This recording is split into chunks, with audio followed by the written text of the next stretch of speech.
Massive loads of debt, changing consumer habits, supply chain problems, and declining profits all combined to create a lethal cocktail of bankruptcies and store closures that affected many retailers and restaurants across the U.S. in recent years.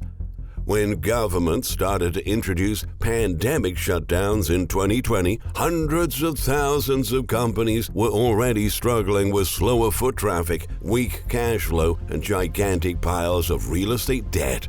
The temporary closures only set off a crisis that was already in motion, and the uncertainty brought on by the new downturn sent many businesses over the edge. While about 10,000 retail stores closed since November 2019, more than 110,000 restaurants have been lost over that same period. In a matter of months, U.S. consumers saw many of their favorite stores close doors and never reopen. Businesses are still coping with one of the most turbulent economic environments since 2008, and the survival of many of them is still on the line. With a new economic recession on the horizon, we're likely to see many more storefronts go dark in 2023. But today, we've compiled 25 retail companies and restaurant chains that already have filed for bankruptcy over the past couple of years and are now either battling to keep their remaining locations open or finally saying their last goodbyes.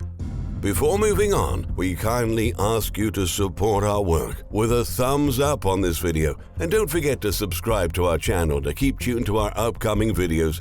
Without further ado, let's check this list. 1. Wendy's. Over 400 Wendy's locations have been sold in a 2021 bankruptcy deal. Since last year, over 130 Wendy's restaurants have been closed all over the nation as its parent company struggles to renegotiate its $1 billion debt load. The survival of many underperforming locations is still on the line, with Wendy's reporting a 10% profit loss in the last quarter and its shares plummeting 26% since the start of the year. We soon may have to say goodbye to this beloved chain. 2. Bar Louie. That was a very lamented bankruptcy for the U.S. food industry. Customers loved Bar Louie's happy hour. However, the effects of the pandemic were too much for the restaurant chain to bear. The casual dinner chain closed 50% of its U.S. locations and filed for Chapter 11 in an attempt to revive the business later on. But to this day, its future remains uncertain. 3. Krystal. The 88-year-old fast food chain mentioned a series of factors that has contributed to its demise, such as high competition, changing consumer behavior, and the growing popularity of food delivery platforms. All of that has led the famous burger chain to go bankrupt and shutter 44 stores so far. 4. Souplantation and Sweet Tomatoes. Ever since lockdowns confined Americans home and the virus outbreak understandably raised health concerns among the population, all-you-can-eat buffets have seen demand fall off a cliff, and that has pushed this beloved chain over the edge. The company already has announced the permanent closure of all of its 97 locations and has liquidated all its assets. 5. CEC Entertainment. The parent company of Chuck E. Cheese has been struggling financially for nearly a decade, but it's safe to say that the past couple of years were even more turbulent than the business could have anticipated. CEC is trying to salvage its restaurant chains, which also include Peter Piper Pizza, by using Chapter 11 protection to refinance its debt. The success of the strategy is yet to be assessed. 6. Pizza Hut. Now, given that Pizza Hut is operated by the same parent company as Wendy's, NPC International, the famous pizza chain may be doomed to a similar fate. Over the past 12 months, more than 300 Pizza Hut locations have been shuttered. Executives noted during the court filing that the restaurant had already been losing money before the pandemic, but its advent accelerated the folding. 7. California Pizza Kitchen. after sales fell by 77%. The 35-year-old pizza chain had no alternative other than seeking bankruptcy protection. Now, California Pizza Kitchen is in the process of getting rid of unprofitable locations and reducing its $400 million debt load. 8. Sizzler USA. Sizzler was one of the first casual restaurant chains in America, but the profit squeeze it faced in the past couple of years has led the chain to fall victim to the retail apocalypse. The 62-year-old company is trying to reduce its debt and renegotiate its leases and hopes to re-emerge from bankruptcy in a new format once its restructuring is complete. 9. Friendly's. The beloved diner chain, known for its iconic milkshakes and sandwiches, filed for bankruptcy for the second time in less than a decade after its revenue hit near zero levels in 2020. The losses it faced have been so steep the company was sold by less than $2 million to an investment group. So far, over 300 Friendly's locations have been shut down. 10. IHOP.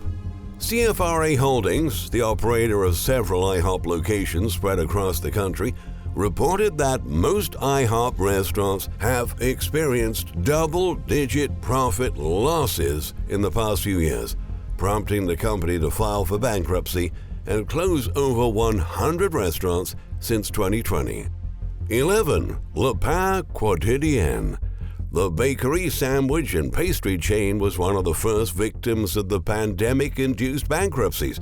However, its demise didn't come as a surprise. Over the past 5 years, the chain has closed over 200 spots in the U.S. as other competitors took a larger share of the market. And after being sold to a different operator, the chain decided to only maintain 35 of its 98 open stores. 12. Meatheads.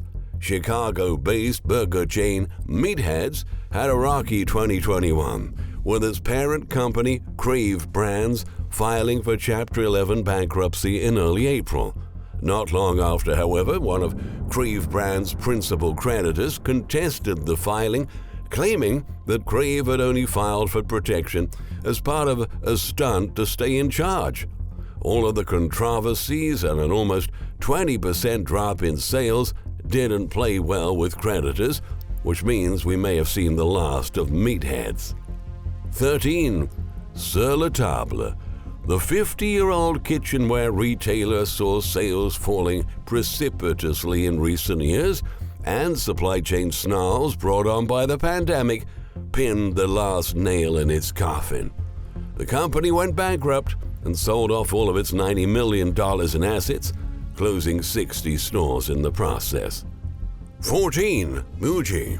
The minimalist lifestyle brand was completely crushed by pandemic shutdowns.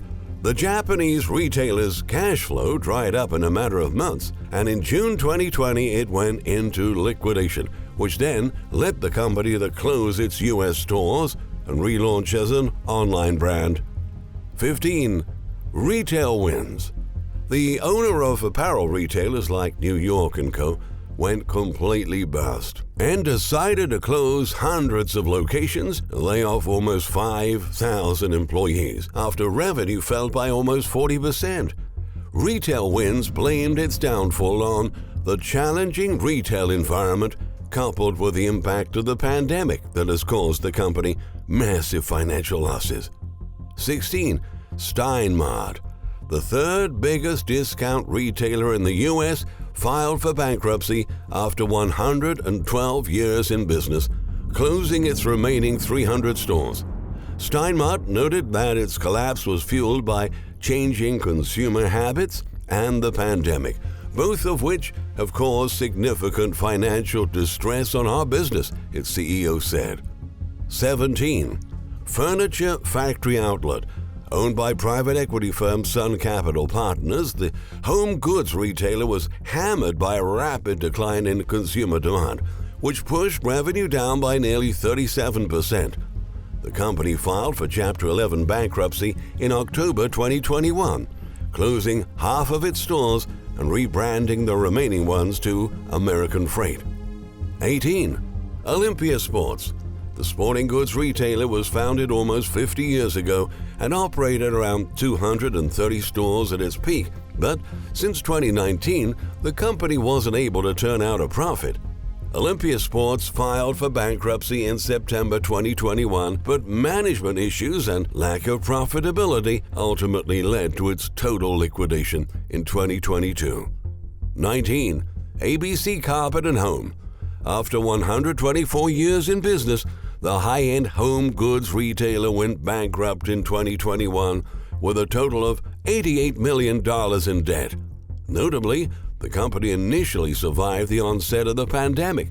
However, like others in the sector, it ultimately succumbed to decreased foot traffic and supply chain disruptions. At the time of filing in 2021, sales were down by 50%. The company announced in October it would try to seek out a buyer via auction to save its stores. 20. Lorna Jane.